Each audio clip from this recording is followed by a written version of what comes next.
Hi, welcome to the Andrew Buckle book review of X-Men Gallery edition of God Loves, Man Kills. This book came out quite a few years in the 80s, quite a few years ago. However, obviously, this book is a much more improved quality edition of that original graphic novel. Now, this is by Christopher Claremont and Brent Eric Anderson.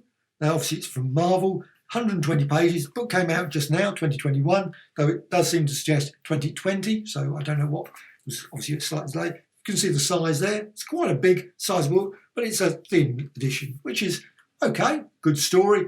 Thin, tells the story, and that's the key thing. It's got a lot of bonus material as well. And you've got lovely X-Men, God Loves, Man Kills, extended cut. Again, no mention of gallery edition at all. There's all the details. So what's this story about? Well, it's basically against, you've even got Magneto in this. You've got Kitty Pryde. Kitty Pryde is probably the central character of all the story, but you've got Magneto, where it comes back threatening all of mutant kind. Marvel proudly presents an all-new edition, it says here, blah, blah, blah. And you've got William Stryker, who hates mutants, and he's got a load of other people who really hate mutants. They're killing people off, all those sort of things. He's using his power of religion to destroy the X-Men, as well as obviously all the other mutants.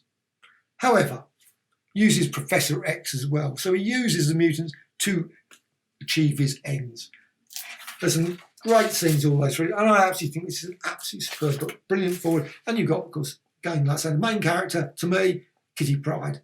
Kitty Pryde is a great character. Always a great character. Always loved Kitty Pryde right from the start, and since then, Shadowcat, Ariel, etc. Brilliant character. William Stryker there, you've got William Stryker there. Obviously, you've got his Stryker building.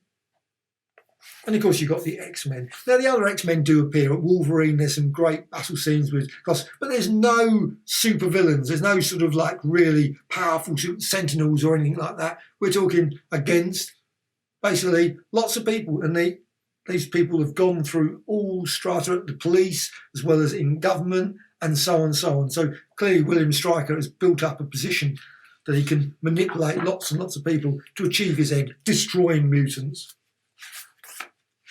And there's lots of angry scenes in this as well. You've got a scene where Kitty's involved in a punch-up with a friend who obviously says something that she doesn't agree with. And the artwork is superb, it's great. And of course, this big-sized edition just makes it even better, I think.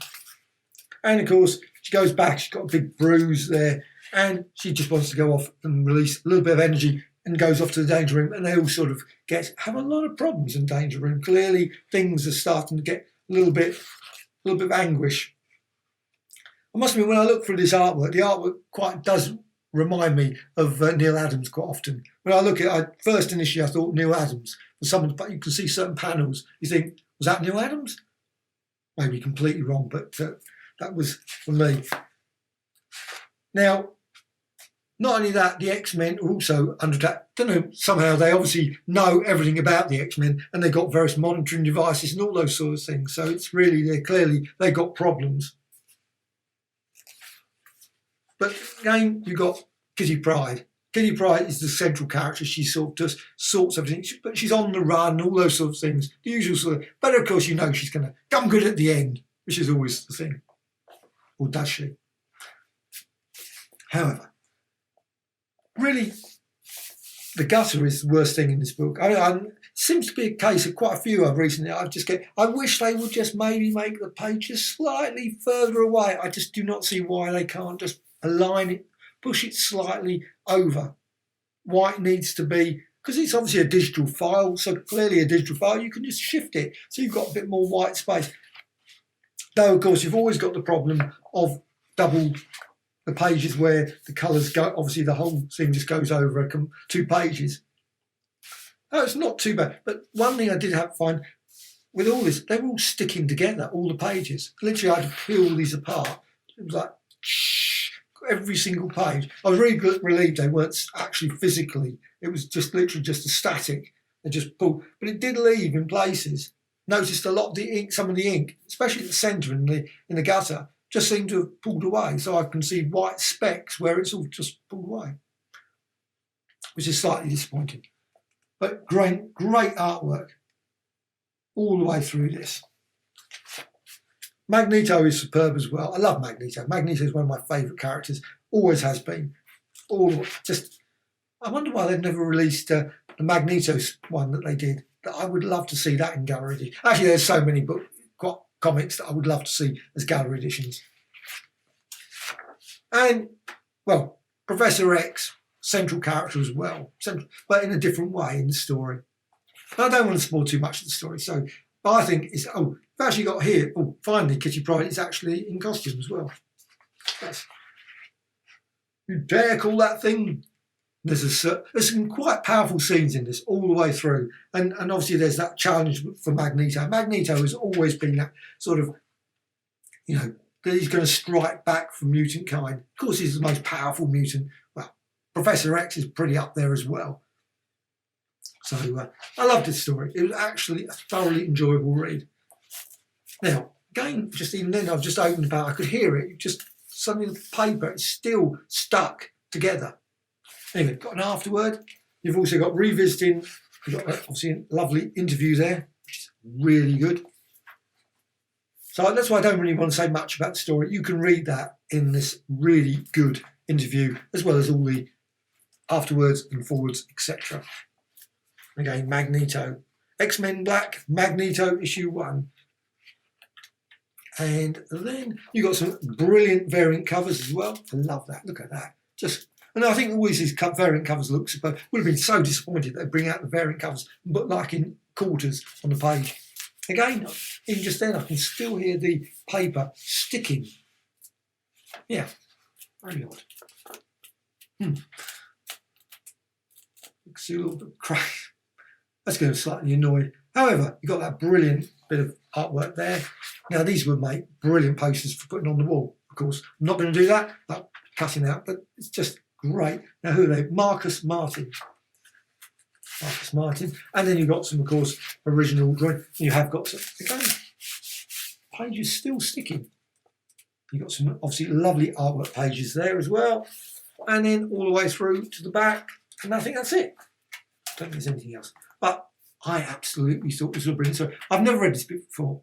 I must admit, the graphic edition, the graphic novel, when it came out, I didn't buy it. And I thought,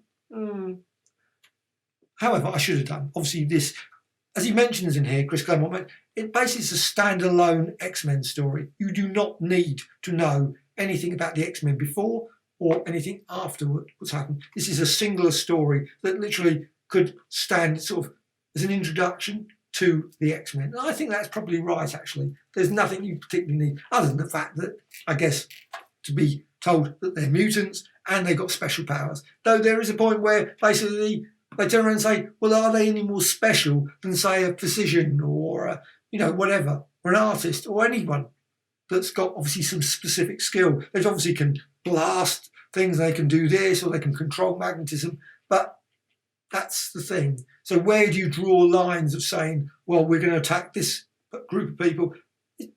Just why?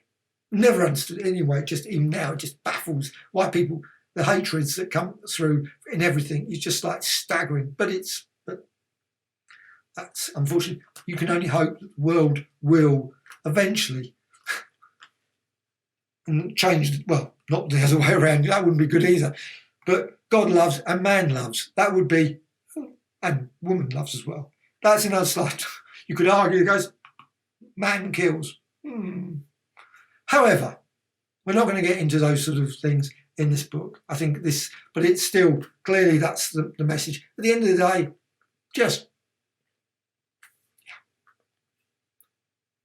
well, I absolutely love this book. It's just an absolutely brilliant collection. Really glad I got it. So it's, even if it is slightly confusing in the sense that I thought it was a gallery edition, I think it is still a gallery edition, and even though it doesn't mention it.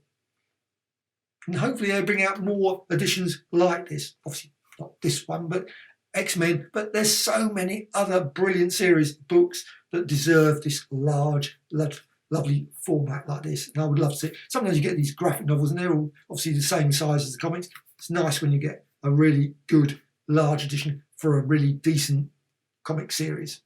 Brilliant. Totally recommended.